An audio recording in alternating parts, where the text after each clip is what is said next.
नमस्कार, आप देख रहे हैं हमारा खास बुलेटिन अपना बिहार। आप सबका स्वागत करते हैं और बिहार की कुछ खास खबरों से शुरुआत करते हैं बुलेटिन की। देखिए, आपको बता दें, खबर देख रहे हैं जहां आप चंद्रविहा स्थित वैरिया देवी मंदिर के पास भाजपा के नवनिर्मित जिला कार्यालय का उद्घाटन पार्टी के राष्ट्रीय अध्यक्ष जेपी नड्डा ने वर्चुअली किया है। इस मौके पर पूर्व केंद्रीय मंत्री राधा मोहन सिंह, डिप्टी सीएम तारकिशोर प्रसाद और रेणु देवी, प्रदेश अध्यक्ष संजय जायसवाल समेत कई वरिष्ठ नेता मंच पर मौजूद रहे। जिला अध्यक्ष प्रकाश अस्थाना ने पूजन हवन किया है। इसी बीच कार्यक्रम में मंत्री प्रमोद कुमार, विधायक श्याम बाबू यादव, सुनील वणी तिवारी, शिक्षा प्रकोष्ठ सदस्य विनय शर्मा, जिला मीडिया प्रभारी गुलरेज शाहबाज समेत सैकड़ों कार्यकर्ता शामिल हुए। नेताओं ने इसे संगठन को बूथ स्तर तक मजबूत करने की दिशा में ऐतिहासिक कदम बताया है। मोतिहारी से अमरजीत सिंह की रिपोर्ट।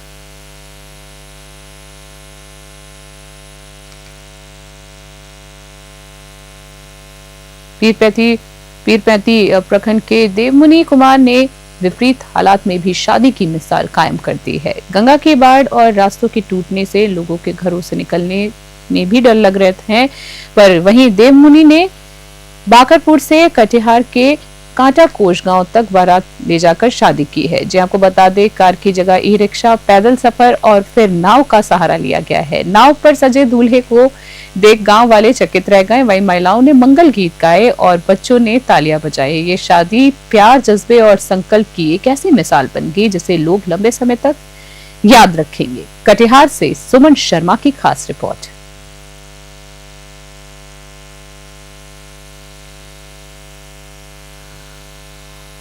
सदर अस्पताल में बुधवार शाम नवजात की अदला बदली को लेकर बड़ा बवाल हो गया। आपको बता दें, जमालपुर निवासी कविता कुमारी और मिल्की गांव की अंकिता सिंह के सिजेरियन प्रसव के बाद ममता कर्मियों ने नवजात को गलत मां को सौंप दिया है।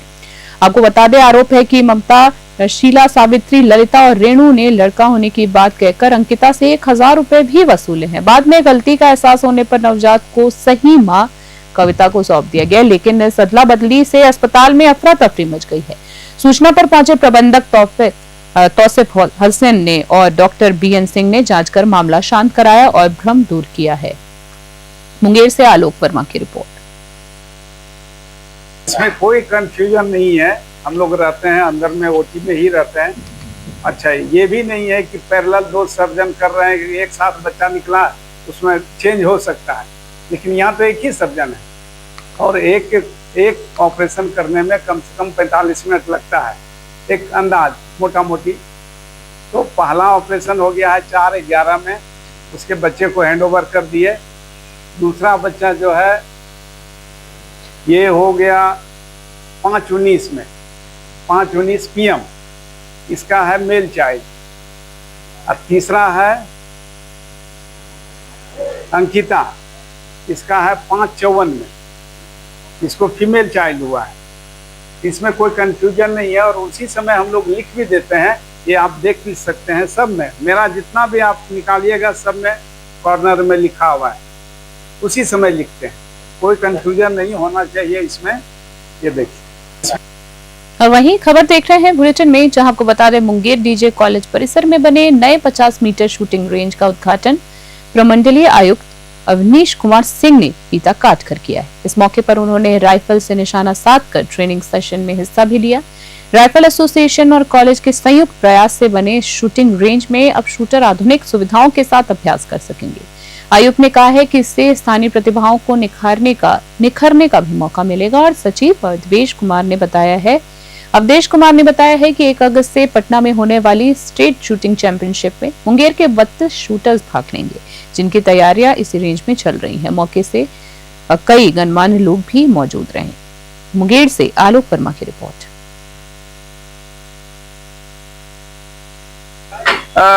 हमारा प्रयास था और हमने मेहनत किया। हम सोच रहे हैं कि 71 साल हमारी उम्र हो गई है, तो हम कुछ करके जाएं बच्चों के लिए। बदलाव एक तो हमारे पास में प्रॉपर रेंज नहीं था, रेंज प्रॉपर हो गया डिस्टेंस का, नंबर 1। नंबर 2, हमारे पास में शेड नहीं था, ओपन में लोग करते थे, तो समूचा प्लेटफॉर्म वगैरह बनाए। हमको कहीं से कोई मदद नहीं मिला है। अपने दम पर जहाँ तहाँ से लोगों से लेके पैसा, मेंबर से लेकर के पैसा हम खड़ा किए हैं। देखिए, यहाँ पर डीजे कॉलेज के कैंपस में हमारे जो राइवल एसोसिएशन के हैं अवधेश जी और पुराना जो डीजे कॉलेज के प्रिंसिपल साहब हैं, सभी के सहयोग से और जो जन सहयोग से यहाँ पर एक शूटिंग रेंज का शुभारम्भ किया गया है। और पिस्टल हो, चाहे रिवॉल्वर हो, चाहे शॉर्ट गन हो, 25 मीटर से लेकर 50 मीटर तक फायरिंग की सुविधा है यहाँ पर। तो निश्चित रूप से हमारे मुंगेर के जो खिलाड़ी हैं उनको यहाँ पर बेहतर सुविधा प्राप्त हो सकेगी और यहाँ पर अच्छे प्रशिक्षण प्राप्त करके वो राष्ट्रीय एवं अंतर्राष्ट्रीय स्तर की जो प्रतियोगिता है उसमें अच्छा प्रदर्शन करें, ऐसी हमारी शुभकामनाएं। निश्चित रूप से एक अच्छी पहल है, शुरुआत की गई है। इसके अलावा जितने भी जिम्मेदार लोग हैं उन सभी के साथ हम लोग बैठेंगे और हम लोगों का पूरा प्रयास होगा कि आज जो ये नींव रखी गई है, जो शुरुआत हो, ये आगे बढ़े और एक वृहद स्वरूप दे। हसनपुर विधायक और पूर्व मंत्री तेजप्रताप यादव के महुआ विधानसभा भ्रमण और जनसंवाद कार्यक्रम के लिए अरवल से पूर्व सैनिक अरुण कुमार यादव के नेतृत्व में समर्थकों का जोशीला काफिला रवाना हुआ। अरुण यादव ने बताया है कि यह कार्यक्रम जनता से सीधा संवाद, युवाओं से जुड़ाव और विकास मुद्दों पर जन समर्थन हासिल करने का माध्यम है। समर्थकों में जबरदस्त उत्साह देखने को मिला। हाथों में झंडे, बैनर और नारे लगाते हुए ये जत्था लोकतांत्रिक ऊर्जा और युवा शक्ति का प्रतीक बन गया। अरवल से रंजन कुमार की खास रिपोर्ट।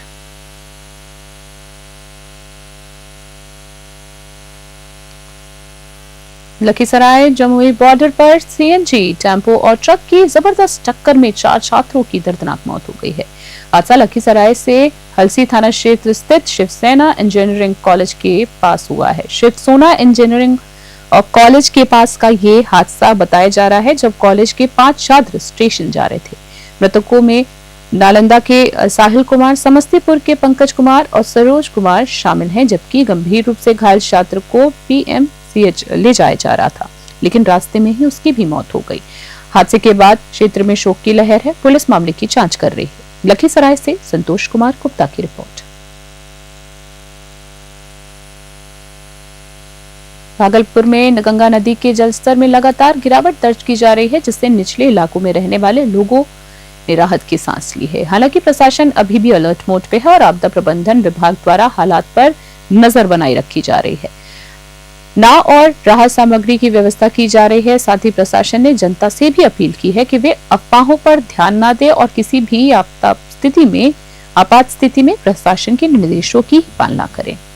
भागलपुर से राहुल सिद्दीकी की रिपोर्ट। अभी जब नदी का जलस्तर घटता है तो वो हमारे लिए चिंताजनक कुछ मामलों में होता है, खास करके जब जहाँ कटाव हो रहा होता है वहाँ पे हम लोग ज़्यादा अलर्ट होते हैं। तो कोई चिंता की बात नहीं है। हमने जो फ्लड कंट्रोल डिवीजन के जितने भी अधिकारी हैं और उनके कर्मी सभी लोग अलर्ट हैं। साथ ही हमारे एसडीओ, एसडीपीओ और संबंधित थाना अंचल अधिकारी सभी लोग वहाँ पे लगातार गश्ती में भी रहते हैं। जहाँ कहीं भी कोई दिक्कत होगी तो हम लोग निपटने को पूरी तरह तैयार हैं, कोई दिक्कत नहीं। कहलगांव में प्रेस वार्ता के दौरान बिहार राज्य स्वर्ण जाति विकास आयोग के अध्यक्ष राजकुमार सिंह ने प्रशांत किशोर पर तीखा हमला बोला है। कहा है कि जनस्वराज की राजनीति दिखावटी और दिशाहीन है।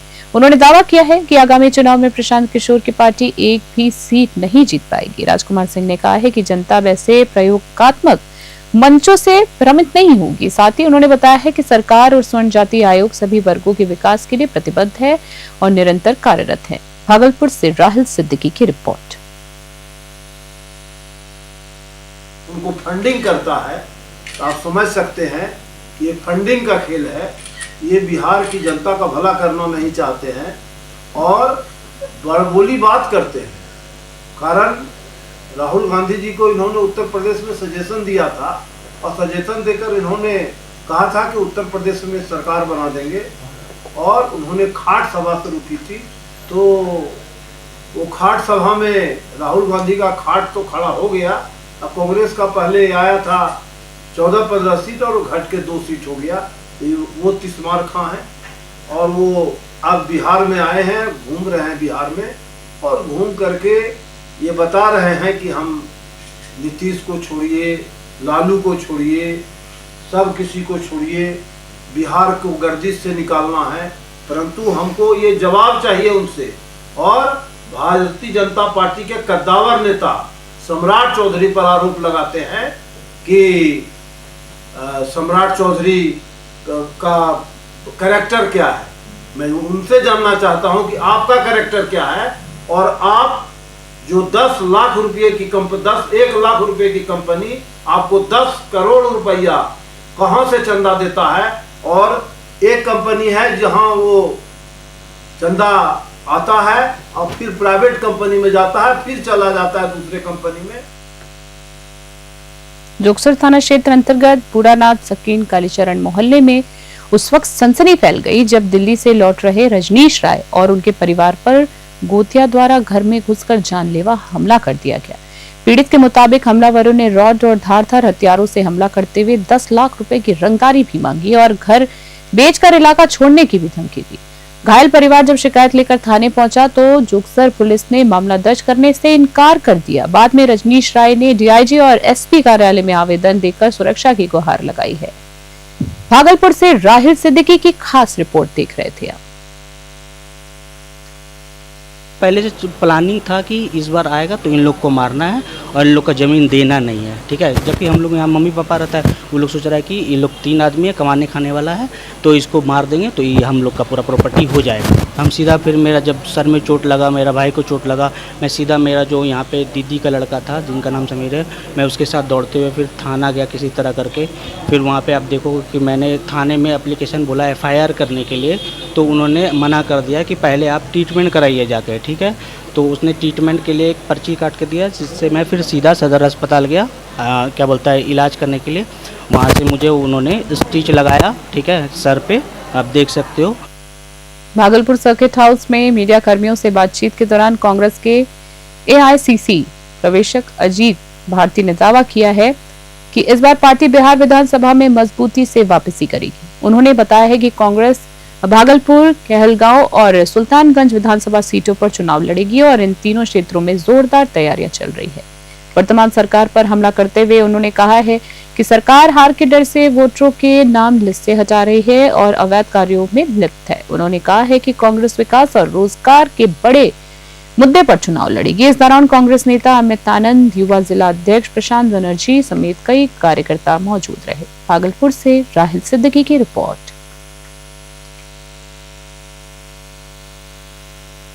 भागलपुर में तैयारी कर रही है और अन्य लगभग जिलों में तैयारी चल रही है। जब तक अभी हम क्या कहते हैं सुल्तानगंज में भी तैयारी कर रहे हैं और क्या कहते हैं कहलगांव में भी तैयारी कर रहे हैं। तैयारी तो हम कांग्रेस को ही नहीं, कांग्रेस को तो सिपाही हैं, कांग्रेस को तो देख ही रहे हैं। कांग्रेस के साथ साथ हमको तो गठबंधन को भी देखना है ना। तो गठबंधन, हमको हर सीट पे हमको मजबूती चाहिए, तो हम जहाँ तक पहुँचेंगे वहाँ तक तैयारी करेंगे। हम लड़ेंगे नहीं तो हमारा गठबंधन का साथी लड़ेगा। कांग्रेस का चिन्हित सीटें हैं 3 जगह जो विशेष रूप से तैयारी कर रही है कांग्रेस। चिन्हित सीटें नहीं, इसको आप चिन्हित सीटें नहीं कहिए। ये हमारा तैयारी करने का एक पैमाना है कि हम हर जगह कर रहे हैं, कहीं बहुत ज़्यादा कर रहे हैं, जहाँ भी पहुँच रहे हैं वहाँ कर रहे हैं। अभी सीट शेयरिंग हो जाएगा, जैसे सीट हो जाएगा कि कहाँ हमको लड़ना है, कहाँ हमारे गठबंधन के साथी को लड़ना है, तो भी ढंग से मेहनत किया जाएगा। वही हमारे खास बुलेटिन में इतना ही। देखते रहे, बने रहे न्यूज़ 21। तब तक के लिए नमस्कार।